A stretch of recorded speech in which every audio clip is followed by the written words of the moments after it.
1917 उसने army join करने के लिए अपना स्कूल छोड़ा, लेकिन आर्मी से उसको अंडर एज होने की वजह से रिजेक्ट कर दिया गया। 1923 उसका लाफ और ग्राम के नाम से बनाया गया स्टूडियो दिवालिया हो गया क्योंकि उसमें एक कामयाब बिजनेस चलाने की सलाहियत नहीं थी। उसको मिजूरी न्यूज़पेपर की जॉब से ये कहकर निकाल दिया गया कि he lacked creativity and had no great ideas.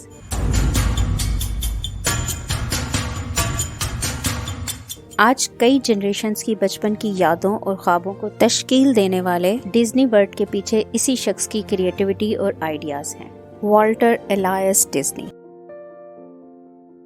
Snow White से लेकर फ्रोजन तक आने वाली कई नस्लों तक एंटरटेनमेंट की दुनिया में डिज्नी वर्ल्ड की हुकूमत रहेगी। क्यों? इसकी लॉजिक बहुत सिंपल है। वॉल्ट डिज्नी के मुताबिक हम बहुत लंबे अरसे तक पीछे नहीं देखते, हम आगे बढ़ते रहते हैं, नए दरवाजे खोलते रहते हैं और नई चीजें करते रहते हैं, क्योंकि हम मुतजस्सिस हैं और तजस्सुस हमें नए रास्तों पर ले जाता है। और सिर्फ वॉल्ट डिज्नी ही नहीं, Oprah Winfrey, Steven Spielberg, Abraham Lincoln, JK Rowling, Jeff Bezos, Isaac Newton और ऐसे न जाने और कितने वर्ल्ड फेमस लोग हैं जिनकी लाइफ जर्नी में मौजूद न जाने कितने ही फेलियर्स हैं जिनके साथ हम सब कनेक्ट कर सकते हैं। लेकिन क्या हम इन लोगों की कामयाबियों के साथ भी कनेक्ट कर सकते हैं? शायद नहीं।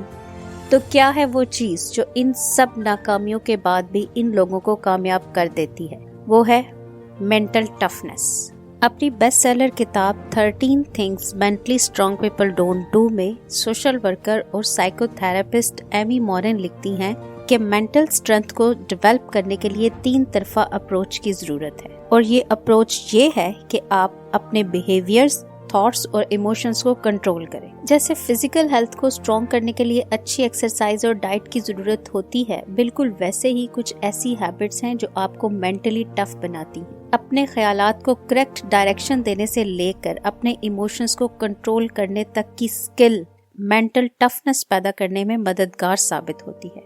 मॉरन के मुताबिक 13 आदत ऐसी हैं जो मेंटली टफ लोगों में नहीं पाई जाती। नंबर 13, वो फौरी नताइज की तवक्को नहीं रखते। ज़हनी तौर पर कमज़ोर लोग अक्सर बेसब्रे होते हैं। वो अपनी सलाहियतों को ओवर एस्टिमेट करते हुए ये भूल जाते हैं कि हकीकी तब्दीली आने में वक्त लगता है, जबकि वो फौरी नताइज की तवक्को रखते हैं। ये बहुत ज़रूरी है कि अपनी मंजिल पर नज़र रखते हुए लॉन्ग टर्म गोल्स पर अनथक मेहनत की जाए। रास्ते में नाकामियां होंगी, लेकिन अगर आप अपनी प्रोग्रेस को मैयर करते रहें और बिग पिक्चर पर नजर रखें तो कामयाबी जरूर आपके कदम चूमेगी। नंबर 12, वो नहीं समझते कि दुनिया उनकी मकरूज है। अपनी नाकामियों या महरूमियों के लिए दुनिया पर इल्जाम लगा देना बहुत आसान है, लेकिन सच्चाई तो ये है कि कोई भी शख्स किसी भी चीज का मुस्तहिक यानी एंटाइटल्ड नहीं है। आपको वो चीज अर्न करनी पड़ती है। मॉरन के मुताबिक जिंदगी फेयर प्ले नहीं करती। कुछ लोग दूसरों से ज्यादा खुशियां और कामयाबियां हासिल करते हैं और यही जिंदगी है, लेकिन इसका मतलब ये नहीं है कि अगर आपके साथ कुछ बुरा हुआ है तो आप किसी चीज के मुस्तहिक या हकदार बन गए हैं। अपनी कोशिशों पर तवज्जो देना, तनकीद को कबूल करना और अपनी गलतियों को मानना ही कामयाबी का असल गुर है। खुद का दूसरों से मुकाबला करना आपको सिर्फ मायूसी देता है जब आप वो हासिल नहीं कर पाते जिसका आप खुद को मुस्तहिक समझते हैं। नंबर 11, वो तन्हा रह जाने से या तन्हा वक्त गुजारने से नहीं डरते। अपनी सोचों के साथ तन्हा वक्त गुजारना एक पावरफुल एक्सपीरियंस है और ये आपके मकासद को हासिल करने में मुआवन साबित होता है। ज़हनी तौर पर मजबूती इस बात का तकाजा करती है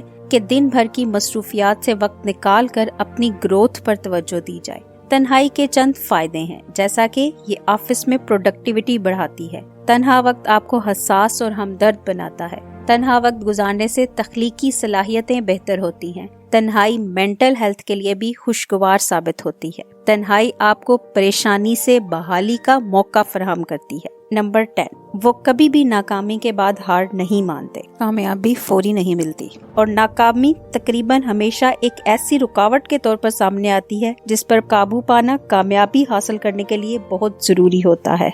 ये सोचना कि नाकामी बिल्कुल नाकाबिले कबूल है या फिर ये सोचना कि आप इस काबिल हैं ही नहीं कि ज़हनी तौर पर मजबूत हो सकें गलत है, बल्कि हकीकत तो ये है कि नाकामी के बाद फौरी तौर पर वापस आना और कोशिश करना फिर से आपको मजबूत बनाता है। नंबर 9, वो दूसरे लोगों की कामयाबी पर नाराज नहीं होते। नाराजगी असल में गुस्से ही की तरह होती है, जो कि छुपी रहती है और जमा होती रहती है।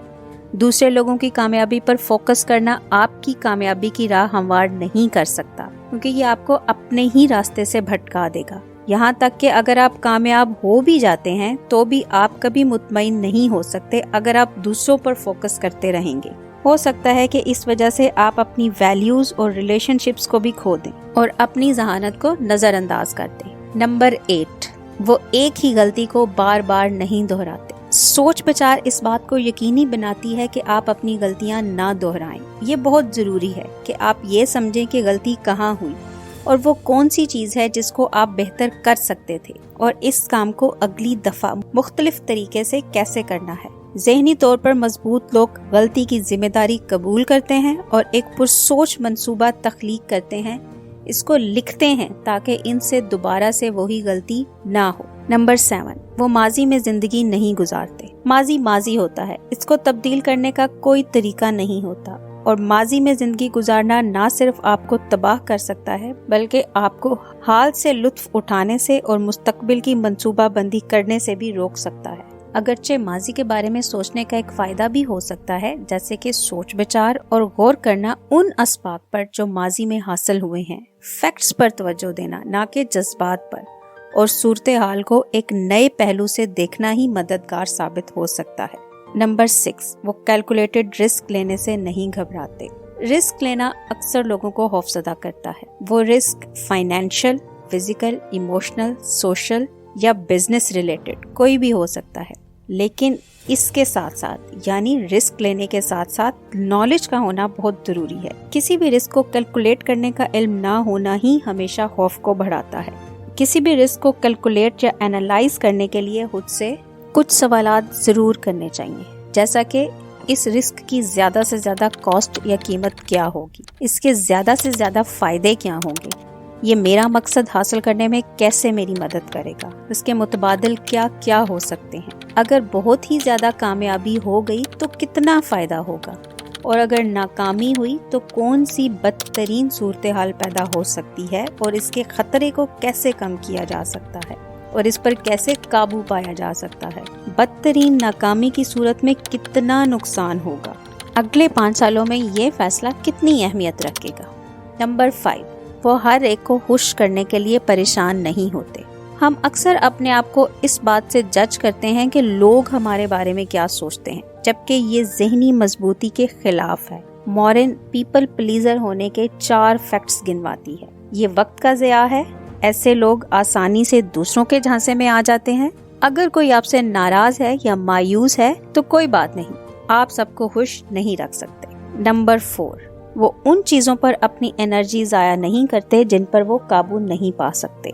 ये सोच कि हर चीज आपके अंडर कंट्रोल है बहुत ही पावरफुल और सेफ फीलिंग है, लेकिन ये सोचना कि आपके पास इतनी ताकत है कि आप हर चीज को अपनी मर्जी से चला सकते हैं, ये थोड़ा सा प्रॉब्लमैटिक बन जाता है। जबकि दूसरी तरफ हर चीज या हर सिचुएशन के खुद कंट्रोल में आ जाना भी एंजाइटी की निशानी है। इसकी बजाय अपनी एंजाइटी को मैनेज करने पर फोकस करें और सिर्फ अपने इर्द गिर्द के माहौल को कंट्रोल करने की कोशिश करें और उन चीजों पर से अपनी तवज्जो हटा लें जिन पर आपका कंट्रोल नहीं है। इससे आपकी खुशी में इजाफा होगा, स्ट्रेस कम होगा, रिश्ते बेहतर होंगे, नए मौके हासिल होंगे और ज्यादा कामयाबी मिलेगी। नंबर 3, वो तब्दीली से घबराते नहीं हैं। चेंज मुश्किल है, हम अपने कंफर्ट जोन में रहना प्रेफर करते हैं, लेकिन इस कंफर्ट जोन से बाहर आना अपॉर्चुनिटीज के लिए रास्ता हमवार करता है और हमारी ग्रोथ में मददगार साबित होता है। मेंटली टफ लोग हमेशा अपनी जिंदगी के तमाम एस्पेक्ट्स में तब्दीली को वेलकम करते हैं और इसके लिए कॉन्स्टेंटली वर्क करते रहते हैं। और ये तो आपने सुन रखा होगा, when the going gets tough the tough get going, यानी जब हालात मुश्किल हो जाएं तो मेंटली स्ट्रांग लोग मजीद पुख्ता इरादा कर लेते हैं आगे बढ़ने का। चेंज के जरिए वो मजीद स्ट्रांग और कैपेबल बनते हैं, इसलिए कभी भी चेंज से घबराइए नहीं। नंबर 2, वो किसी के हाथ में अपनी ताकत नहीं देते। लोग अपनी ताकत दूसरों के हाथ में उस वक्त दे देते हैं जब वो अपने लिए किसी किस्म की फिजिकल और इमोशनल बाउंड्रीज मुकर्रर नहीं करते। आपको अपने लिए स्टैंड लेना होगा और जब भी ज़रूरी हुआ एक हद मुकर्रर करनी होगी ताकि लोग इस हद से आगे ना जा सकें। अगर दूसरे लोग अपनी हदूद में रहेंगे तो आप अपनी वर्थ और सक्सेस को डिफाइन कर सकेंगे। ये बहुत ज़रूरी है कि आप अपने मकासद पर नज़र रखें और उनकी तरफ काम करते रहें। आप ओपरा विनफ्री की मिसाल ले लीजिए, जिसने अपनी पावर पर अपनी गिरफ्त मजबूत की। वो गुर्बत और सेक्सुअल अब्यूज के माहौल में बड़ी हुई थी, लेकिन फिर उसने ये फैसला किया कि वो खुद डिसाइड करेगी कि वो जिंदगी में क्या बनेगी और दूसरों के हाथ में अपनी ताकत नहीं देगी। नंबर 1, वो अपने बारे में अफसोस करने में अपना वक्त जाया नहीं करते। अपने बारे में या खुद पर अफसोस करना अपने आप को तबाह कर देता है। मॉरन लिखती है, खुद तरसी की कैफियत आपको जिंदगी को भरपूर तरीके से गुजारने से रोक देती है। इससे वक्त जाया होता है, मनफी जज्बात पैदा होते हैं और ये आपके रिश्तों को भी नुकसान पहुंचाती है। गुर ये है कि दुनिया में मौजूद अच्छाई का एतराफ करें और इसकी तस्दीक करें। इससे आप खुद बखुद अपने अंदर मौजूद सलाहियतों और अच्छाइयों की तारीफ करना शुरू हो जाएंगे। खुद तरसी को शुक्र में तब्दील करने को अपनी जिंदगी का मकसद बना लें। इन हैबिट्स में से कौन सी ऐसी हैबिट्स हैं जो आप भी खुद में तब्दील करना चाहेंगे, या फिर इनके अलावा कौन सी ऐसी हैबिट्स हैं जो आपके ख्याल में मेंटल टफनेस के लिए ज़रूरी हैं? हमें कमेंट सेक्शन में कमेंट करके ज़रूर बताइएगा। Thank you.